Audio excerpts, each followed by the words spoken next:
Hello, let's do that logo. Many different variants of the Channel KOK logo.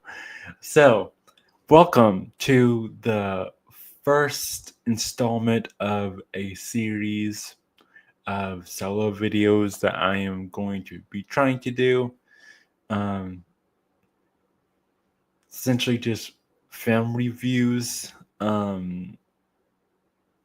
under the same kind of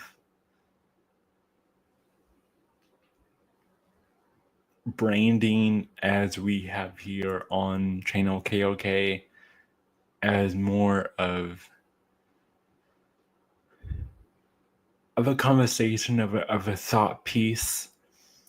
One reason why I haven't done straight up reviews in the past on this channel, though it seemed like a obvious thing to do,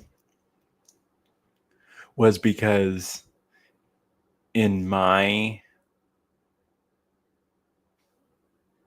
way I look at film is a good film is more of a conversation piece.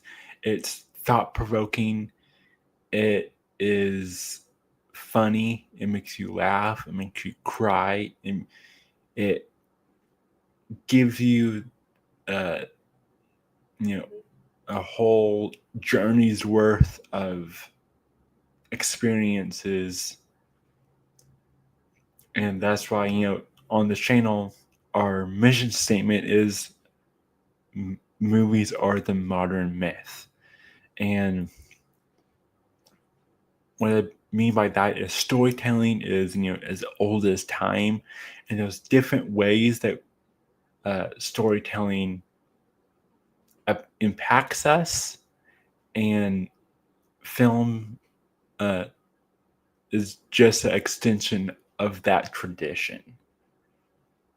And with my film background and everything that I like looking into and researching, when I watch a film, I have kind of three different ways I look at it.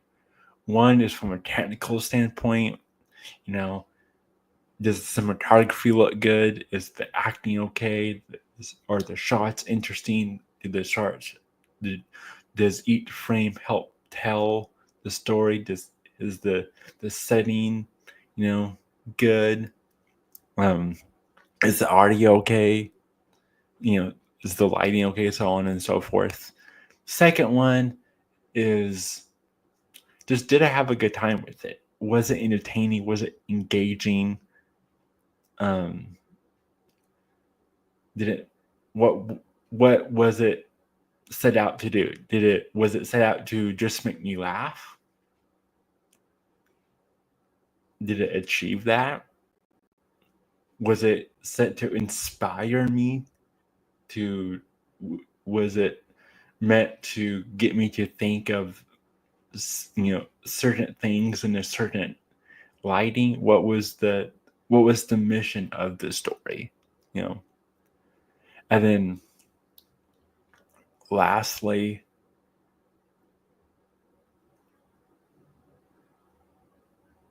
I look at it as from more of a production side of things, where it's like, what was the audience for this film?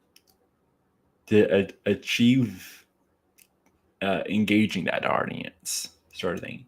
So it's more of like a film snob mixed with like the symbolism, mixed with like a more of a outward production corporate kind of viewpoint. So I have all these kind of different things that I think about when I think of when I'm watching a film, and I try to cultivate that to whoever I'm talking to. I try to keep in mind what they're looking for. and they might not want to hear me ramble on about this symbol or how the cinematographer did this angle in a certain way and had this setting, just so to help explain the emotion of the character in the story. There's there's so many things that you could go on and on about. And my favorite part of watching a film is the after conversation of getting out of the theater, hearing everyone's conversation around you, and maybe going out to eat, um, or on the car way home, talking to your friend or whoever. Um, I can't just normally review a film like a lot of your normal everyday Joes and Jane kind of film review where they're just like, it's good. I like the thing. I didn't like this thing. Go see it. Like it's hard for me to do that, and so I've been hesitant to do reviews on the channel, and just I've steered more towards this abstract and analytical kind of videos, as you've seen in my bad catalog. And so for Kingdom Reviews, which will be the name of the series, I'm going to try to do more of a review, but do it my way. And so here we go. We are going to be talking about Almost Famous, which is a coming of age film. And when I was trying to decide on what film really to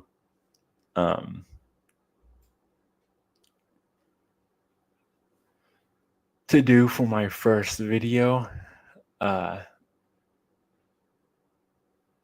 normally I would try to record shortly after I watch a film.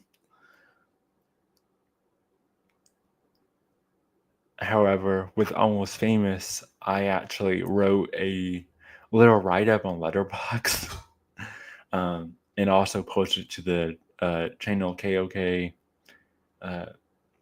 Kingdom Cups Instagram back in October. And I had this whole list of stuff that got me talking about, and I go, why not just translate all of that to film, and then I can get into other aspects of it if I just talk it out. So this one isn't right after I watch the film, as what a lot of the future Kingdom reviews will be like within the day of watching it. This is like months after watching this film, but nonetheless, it's still an interesting topic and film to talk about. So if you don't know Almost Famous, it is a slightly autobiographical film by, let me get the director's name up here really quick.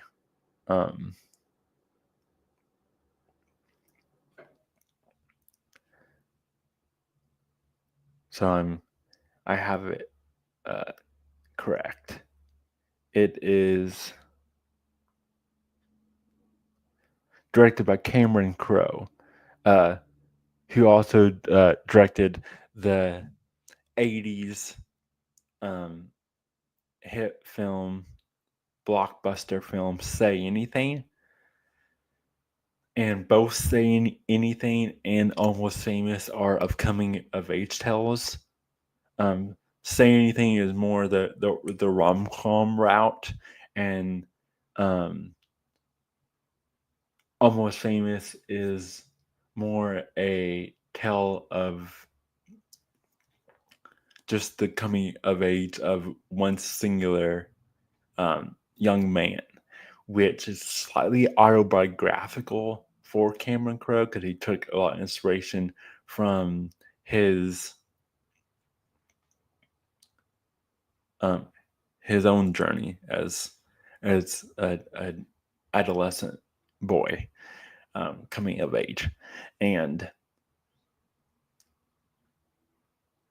on one hand, it is a well shot, well acted, run of the mill, very easy watching of coming of age tale as we've seen in the past, and continue to see.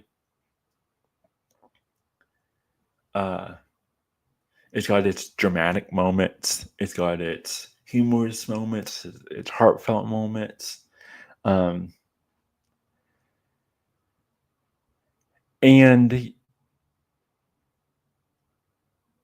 the one thing that I'm going to be talking about in this video really is how it shows the rites of passage for a modern Western, first world Americana kind of young man. I believe this is set in the 70s, maybe late 60s, and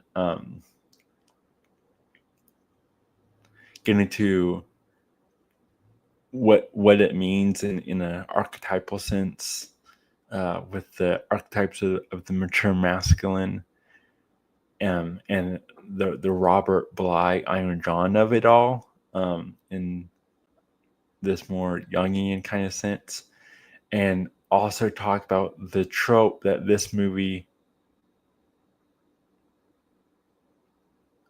showcases pretty well for what it's become, and that is the Manic Pixie Dream Girl, and how that more newer trope helps tell the story. So, first of all, a little thing I will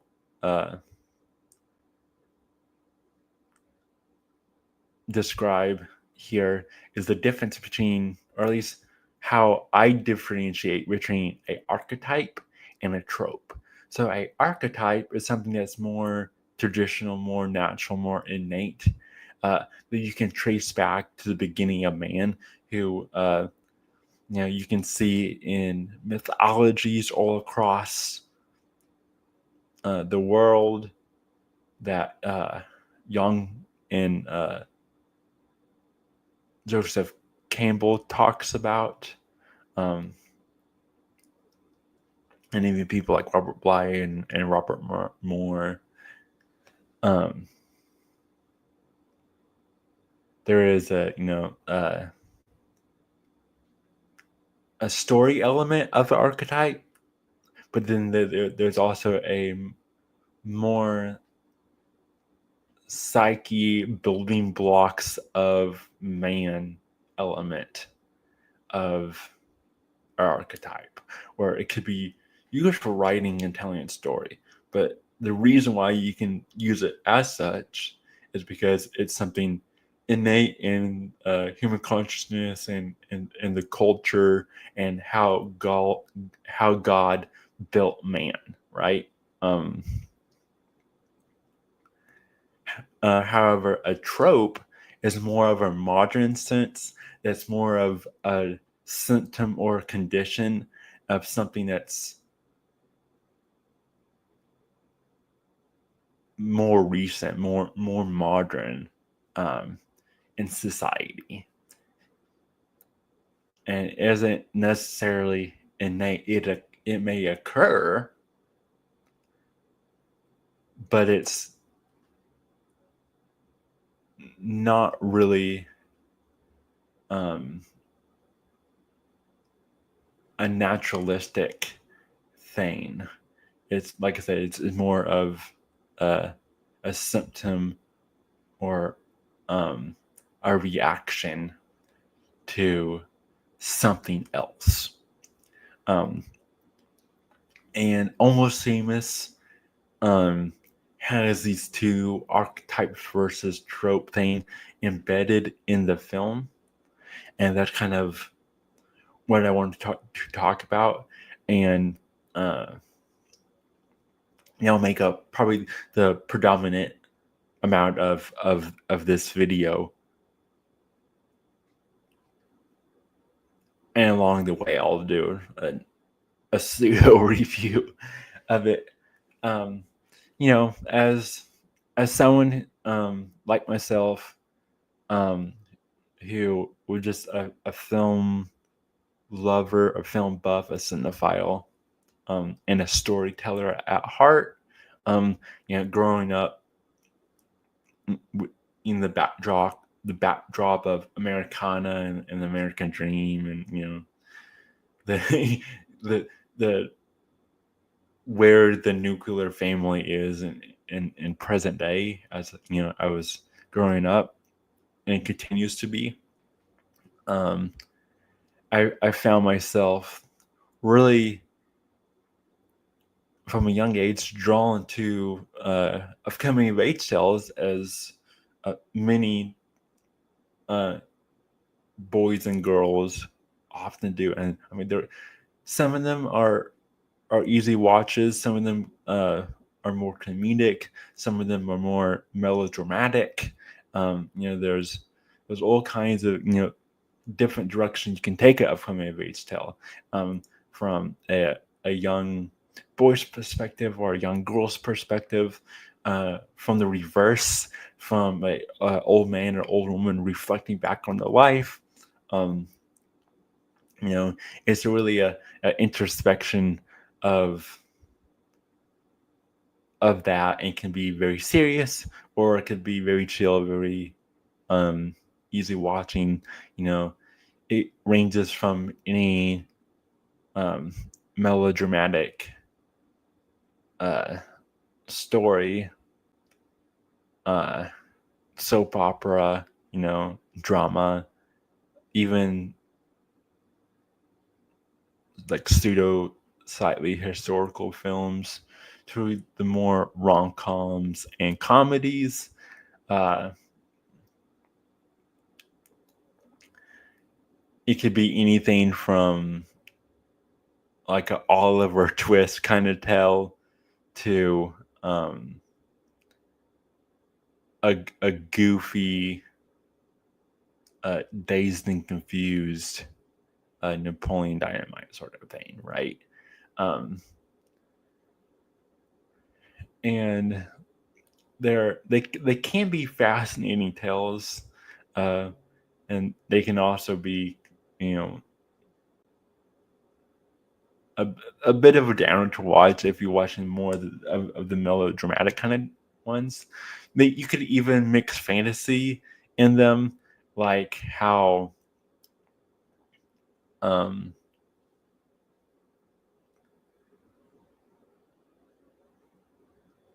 Del Toro does with films like Pan's Labyrinth. Another excellent one from more of the more dramatic type will be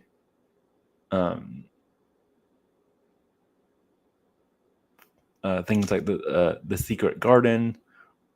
More recently, you can even have them animated, like Hayao Miyazaki's The Boy and the Heron.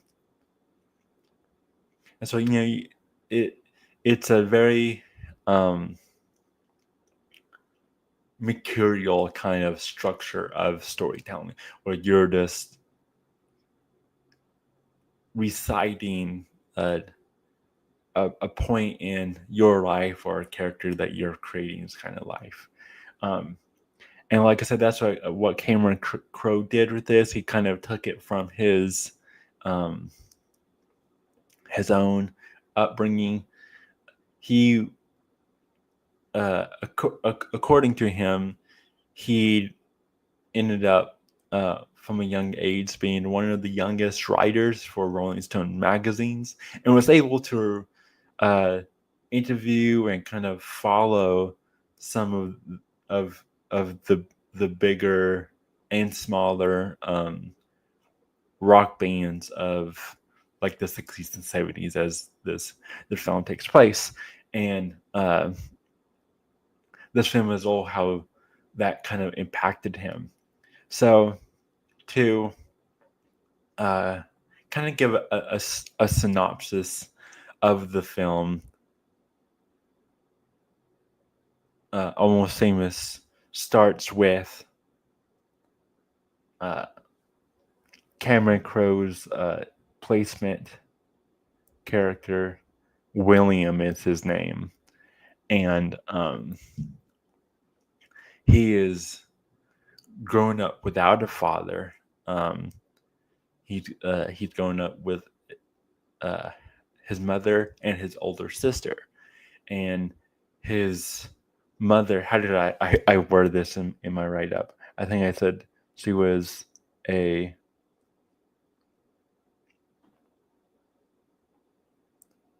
studious, concerned parent, a studious and concerned parent, who wants the best for her kids to the point of hindering their growth. And that's kind of like the smother mother aspect of it all, right? And the film opens up like the very first scene is the older sister in an argument with the mother, kind of challenging her about the upbringing of not just herself, but of her younger brother, the main character, William, because their mother is I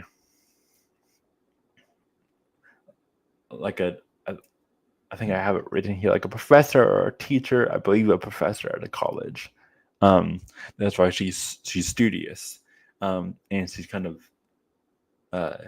firmly planted in the academic, intellectual, world viewpoint of the time, and she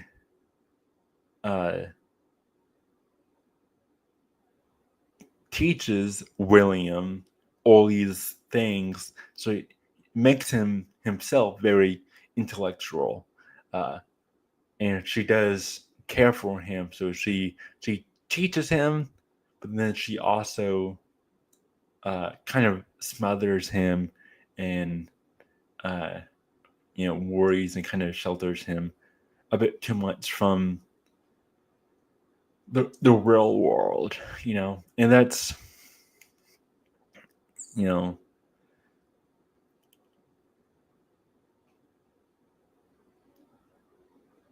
it's a poor look at homeschooling, because homeschooling can be good, but a lot of your films, whether it's just to make the story interesting or whatnot, for whatever reason, they'll kind of show the darker sides of homeschooling, even though it can be a good thing, and has been practiced throughout history. So in this case, you have William witnessing this conflict between his mother and his older sister, and his older sister's main talking point is the fact that she is hindering the growth of William. So she's kind of looking out for her younger brother in a way and saying, he's kind of weird, right? He's smart, but he doesn't know how to communicate. He doesn't really know how to function in the real world. In fact, he doesn't even know his own age. Good, come to find out that his mother, to get him in, because he does go to school, he isn't fully homeschooled, to get him in the class that she wanted, the schooling she wanted, she had to lie about his age, and which you see in the opening scene, him realizes, he's like, that's why everyone teases me that I'm not going through puberty as soon as they are, because he's actually younger than what he even thinks and what everyone else sees him as. So he's not a late bloomer or whatever that they tease them with per se. He's on track for someone who is his actual age. But it still kind of, it throws him, mentally for a loop, because he thinks he's behind. He's the small fry. He's getting bullied, and all this and that. And then once this kind of clicks, he's like, okay, so I don't even really know everything about myself as I once did. And that's why these kind of secretive, smothering moments is kind of what has upset the older sister, who herself is going on to leave the nest, which she's excited about, because then she can herself experience the real world. So you see this kind of buildup of emotion that has built up to this kind of weird family dynamic of this household. And then the older sister does kind of leave as soon as she can to grow herself.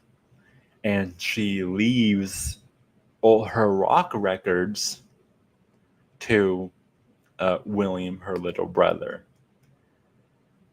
So his kind of first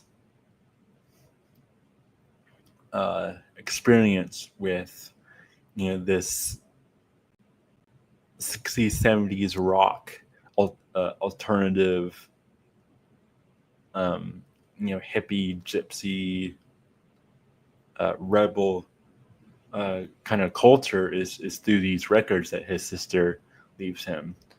And because he's so intellectual, he's a good writer, and so William gets a job at a local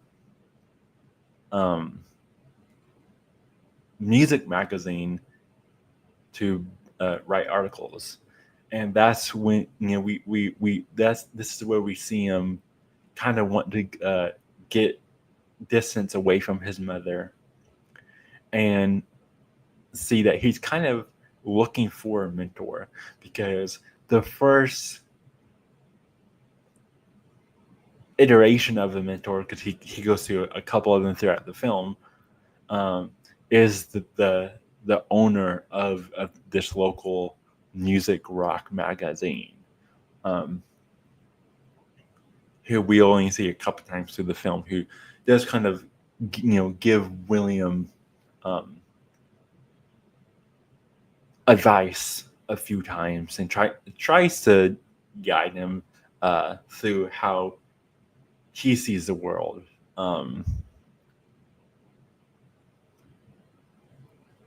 And so this is our first indication that William is looking for a male mentor to kind of initiate him into rites of passage.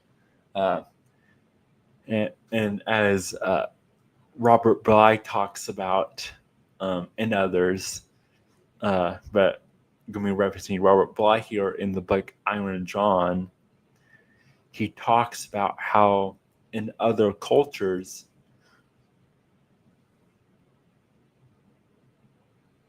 the young man, the young boy, will be removed from the house, which is the mother's domain,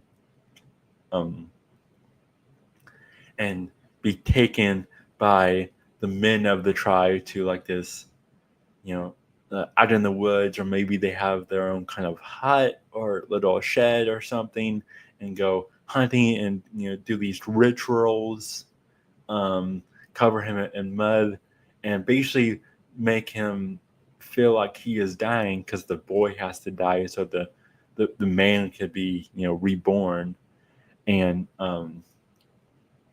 then the mother may even participate by acting as she's shocked and, oh no, don't take my boy away, but she knows what's going on. She understands that they need a male initiator, and then when the boy returns now as a new man, he reintroduces himself to the mother, as if this is the first time meeting her, and we have these rites of passage in religious sects today, like you got bat mitzvahs and quinceañeras, and like the whole thing of like ash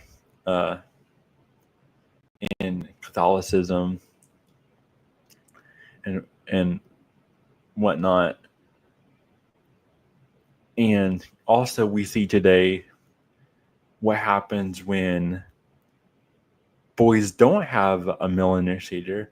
They get lost. They, even if they don't know it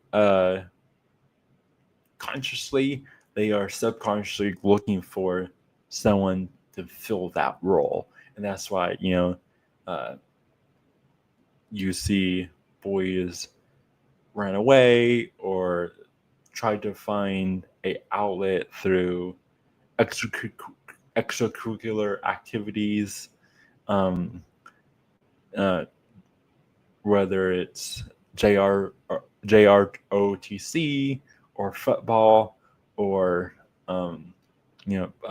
some type of like Boy Scouts or whatnot, or even a church, or the darker side of it is they might get mixed up in the wrong crowd, join a gang and whatnot, because the mother, even if the mother tries to initiate her son, she can't. There are some things only the mother can do for the daughter, and the father can only do for the son. And that's why the family unit, the nuclear family, the family unit, the American dream of it all, the way God designed us is so important. And we see this kind of play out in its kind of what happens if the father isn't there to initiate that. And it was famous. So that's what we're seeing here. And William ends up himself, something that he learns from his mother, you could say, the whole monkey see, monkey do imitator of it all. He ends up getting an offer from Rolling Stones because they think this columnist, this article writer, it's so intellectual and so well written that it has to be a man. So they, without even seeing him, just talking to him on the phone, they give William a job to follow around a band which he chooses Stillwater, which is a fictional band that's kind of a combination of a couple of different bands that Cameron Crowe met and followed around this time. And it's kind of that, your classic 70s hippie kind of rock band, and he befriends them, and he seeks mentorship again through the I believe it's the main guitarist. Let me look it up here.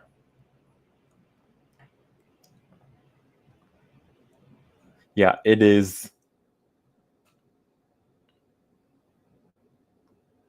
the band's guitarist Russell. He befriends pretty much the entire band, but he seeks mentorship really through the guitarist Russell, and they become really tight. They get their own little bond going, and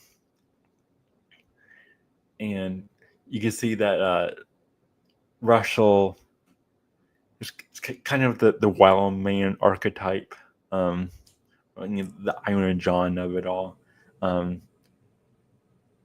Which in Iron John or Iron Hans, the original Grimm's Brothers, I believe it's a Grimm's Brothers tale.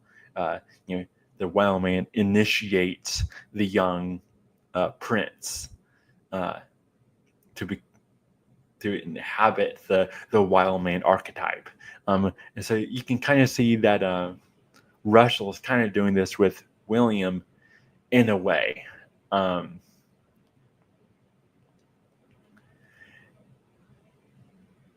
However, there's a third main character we need to talk about, and that's Penny Lane, who kind of already sounds like a hippie name, which really isn't her real name to begin with.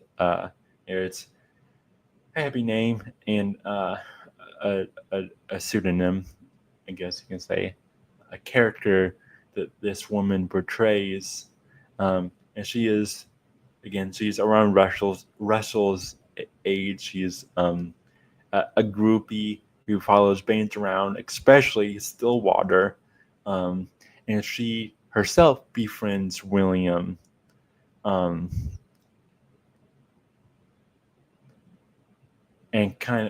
they get their own little bond going in this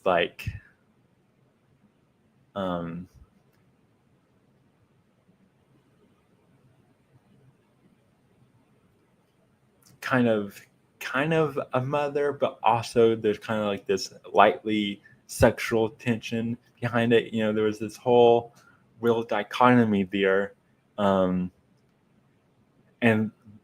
that is our the main focus of this video, and that is the trope of the manic pixie dream girl. You see this in films like Scott Pilgrim versus the World, and so on and so forth. In the 90s and 2000s, this idea of this manic pixie dream girl took cinema and the upcoming of age genre really by storm. But the roots of this trope can be traced back to around this time period in history, really, where first in the 50s they took the fathers away from the home into the cubicles in offices, away from the kids, and then in the 60s and 70s there was war, so they took the fathers and the father figures and the uncle figures and all the people that could be the male initiators out of the country into war. And then when they did come back, they had PTSD, they was kind of broken, they wasn't able to be the initiators as they should have been.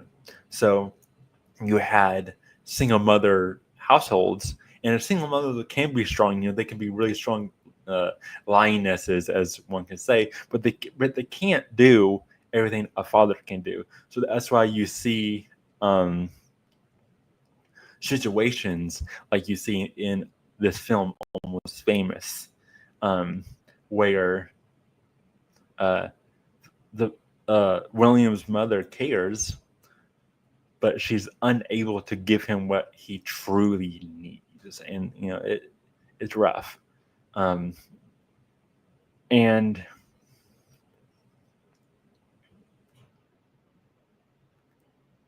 thus you had what's referred to in archetypes of the mature masculine and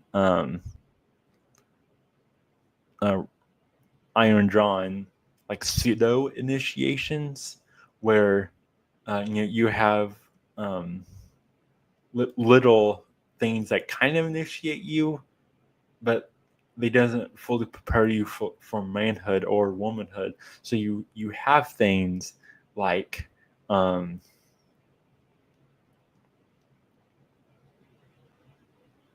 your when you get your permit and your license and your drinking age, and your eligibility for the draft, or whatnot, or or even losing your virginity, or whatever this thing or that thing can be seen as pseudo initiations, but they're not healthy full initiations. And so with the mothers just trying their best, and the fathers away from war in the 60s and 70s, you had young men and women who get swept up into the hippie gypsy culture of it all, or in modern times we would probably refer to it as the new age culture. And the whole free love of it all. And that's where you had you could have slightly older women around young boys, or even vice versa. You could have slightly older men around younger girls, who are maybe groupies of the band or whatever. But in this case, we have the hippie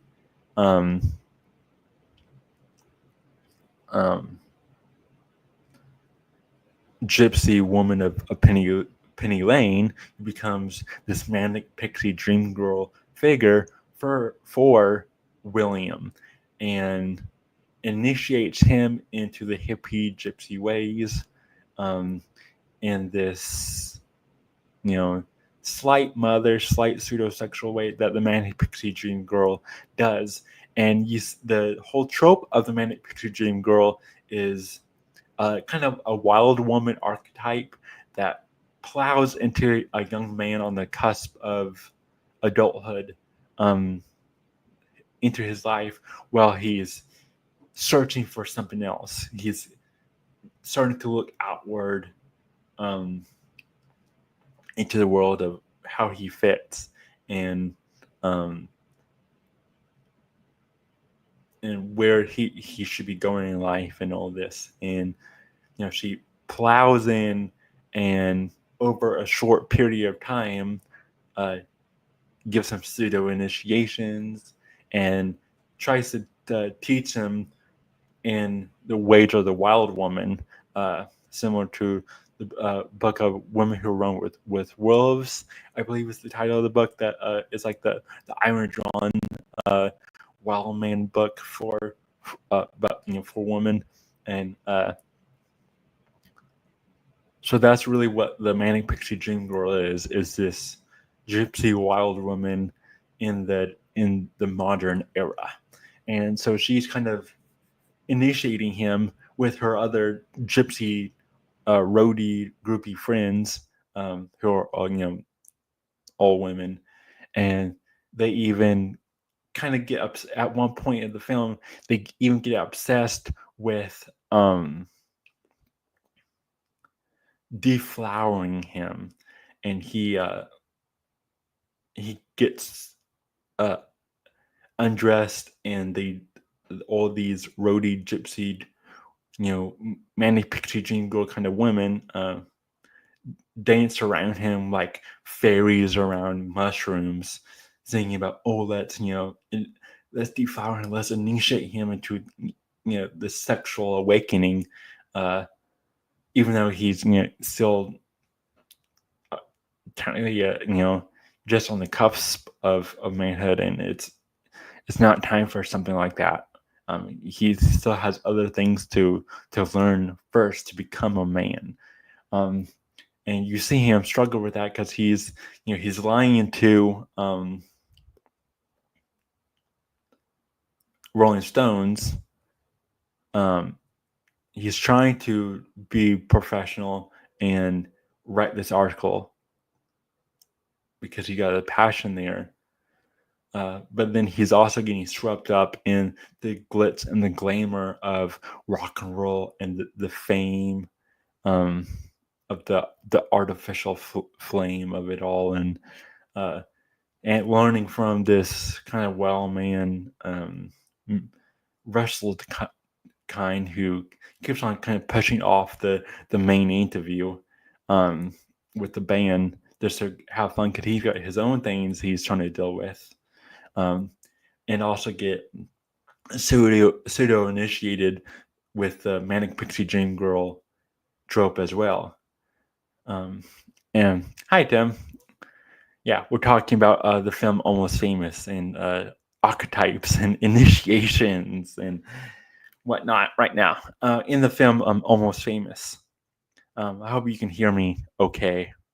I'm using my mic today because yes, I do have a mic, but I hardly ever use it.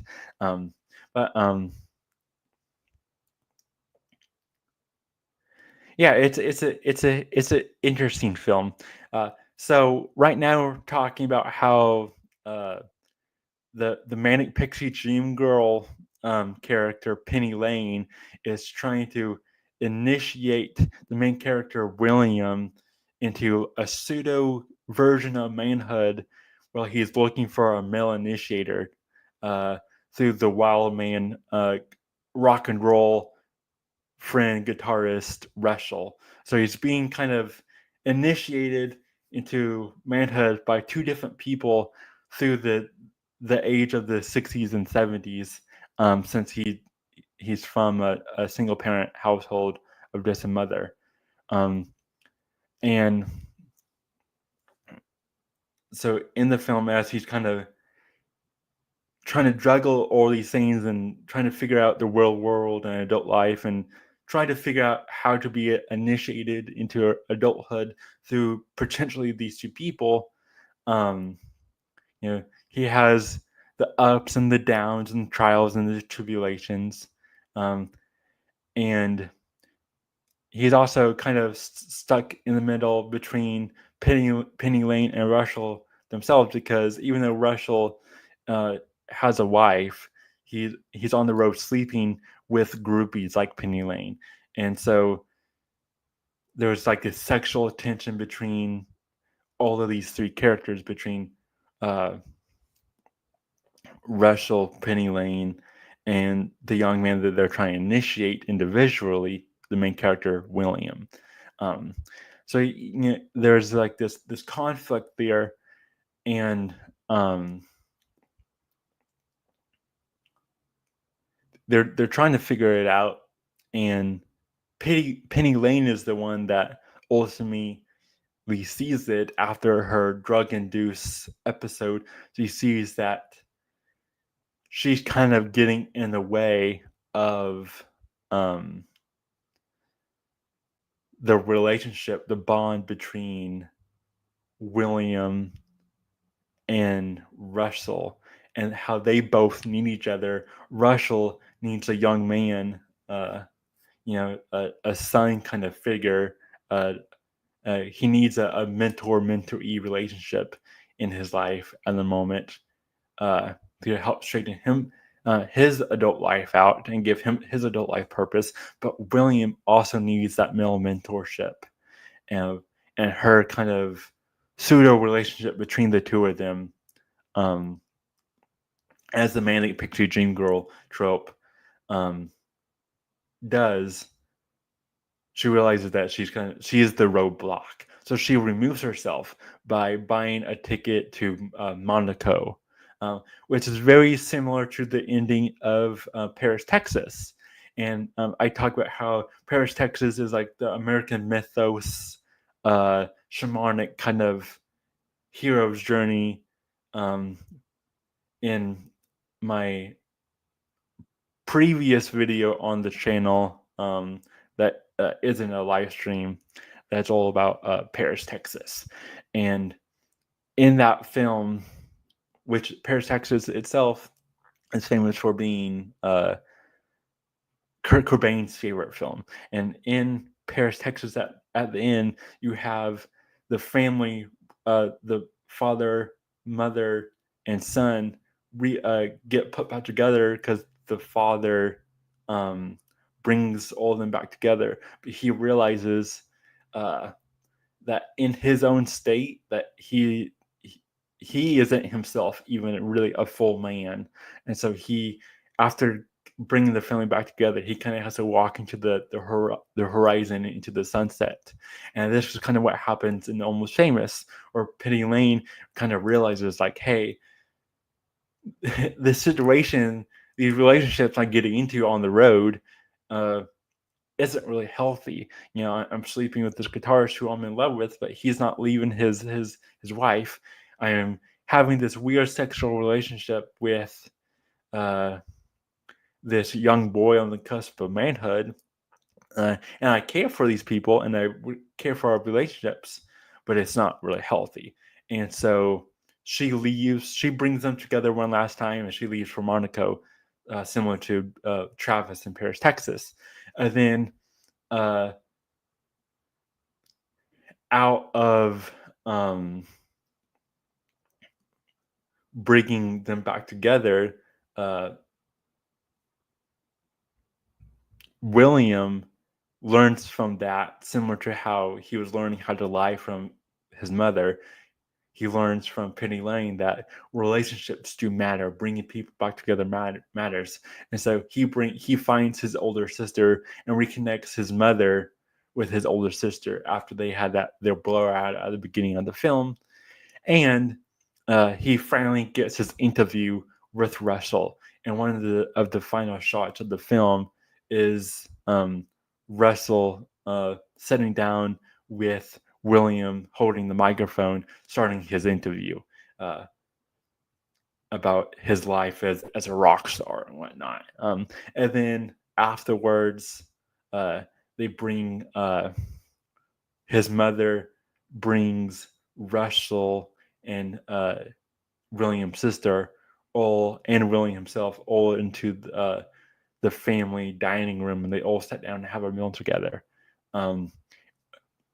So William kind of, through the ups and downs and the trials and tribulations of his own kind of hero's journey, um, he gets what he wants. He finds his family again, and he finds someone who is able to give him the initiation that he wants. And like I said at the beginning of the video, in books like Iron Dawn by Robert Bly, and he talks about initiations around the world.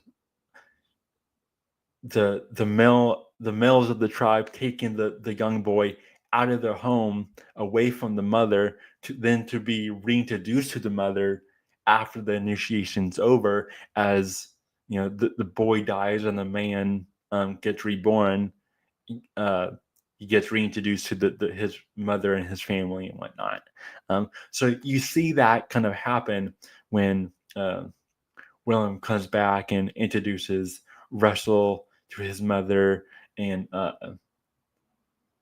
reintroduces his estranged sister, who was working as a flight attendant, back with the mother, and they sit down and they all have a meal at the dining table together, and they all heal and catch up, and you see that these are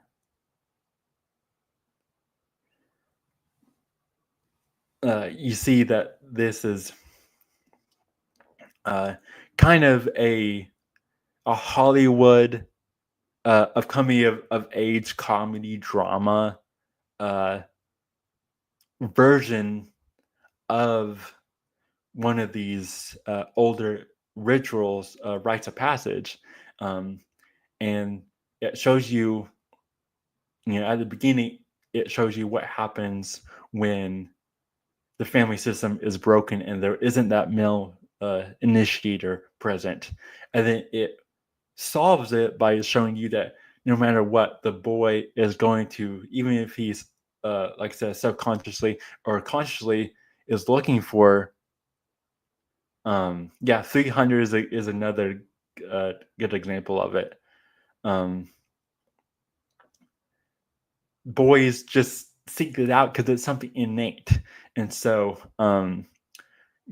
that's why I think the beauty to some of coming of age tales is that it's showing you the repercussions of modern Western civilization that has broken or exploded the nuclear family, and it's kind of left things in shambles, and now we have to bring it all back together and trace back that root, trace back those traditions, and things like more modern tropes of the Manic Pixie Dream Girl, which is just really just a modern take of the Wild Woman. It's kind of, even though she may care for young men or even single mothers, they might care for their sons, but none of these women can initiate young men like people like a father can, or an uncle, or even a grandfather, or some type of mentor, older mentor man can have. They can't impact their son in that way. Um, there is a duality of the masculine and feminine in us, but then there is also these archetypes of the feminine in women and archetypes of the men in men, and we have to cultivate those archetypes in the men, in the young boys, to grow into healthy men. That's why there was an amazing book, as I mentioned at the beginning of the video, King, Warrior, Magician, Lover, rediscovering the archetypes of the mature masculine. And it basically points out that in a man's psyche, you have 4 archetypes: the king, the warrior, the magician, and the lover.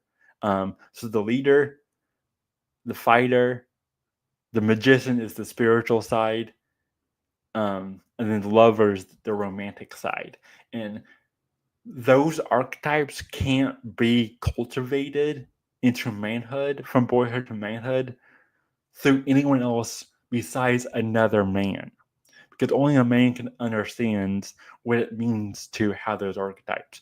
Just like the archetypes of the women with the crone and the maiden, and all those can only be understood by a woman. So that's why I think movies like these upcoming of age tales that we're talking about, whether it's Almost Famous in this case, or even like you mentioned, you can see that in other films like 300, are interesting. So I think that's where I'm going to leave it for today. This is getting to be an hour long. I was trying to do this as short as possible. Thank you, Tim, for coming at the end here. And if you guys like more some esoteric reviews of films, I'm going to be trying to do these a bit more frequently. And definitely give me movies to check out or to review in the comments, and I'll try to check them out.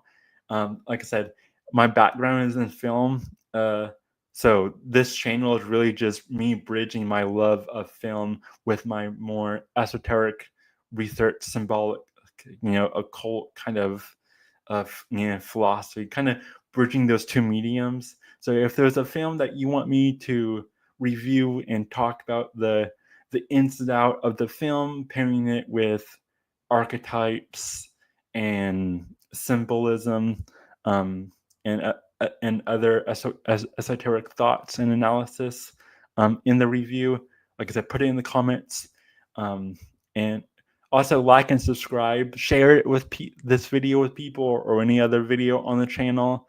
I always forget to tell people to do that, but that helps a lot, because this is just a passion project for me. So it tells me, it helps guide me on what direction I should take this channel, and if I know what you guys like hearing versus what you guys may find a bit more boring. And as also on the channel, there will be more videos with the branch. I know this is a solo episode, but there will be more King of Branch episodes. There will be more deep discussion videos in the future, and definitely more videos on things like the masculine archetype leading up to Father's Day. We're planning to try to do a bigger masculine wild man initiation kind of discussion with all of this, that's more expanded out compared to just talking about one film, um, around Father's Day to celebrate, father figures. And so I think that's it. Like I said, like, subscribe, share the video, give me any feedback in the comments, and see you guys next time on Channel KOK's Kingdom Reviews.